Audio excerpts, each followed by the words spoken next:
அனைவருக்கும் வணக்கம். இந்த வீடியோல பாத்தீங்கன்னா தமிழ்ல இலக்கண பகுதியிலிருந்து ஒரு பொருள் பன்மொழியை பத்தி பார்க்க போறோம்.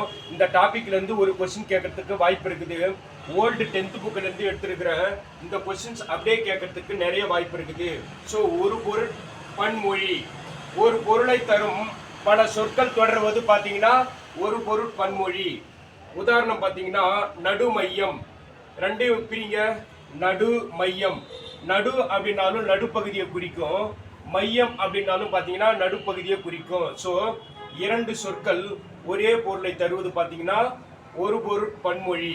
ரெண்டாவது உதாரணம் பார்த்தீங்கன்னா மீ மிசை, மீ அப்படின்னாலும் மேல் பகுதி, மிசை அப்படின்னாலும் மேல் பகுதி. ஸோ இரண்டு சொற்கள் ஒரே பொருளில் வருவது ஒரு பொருள் பன்மொழி. மூணாவது எக்ஸாம்பிள் பார்த்துங்க. திருமால் குன்றம் உயர்ந்து ஓங்கி நிற்கிறது.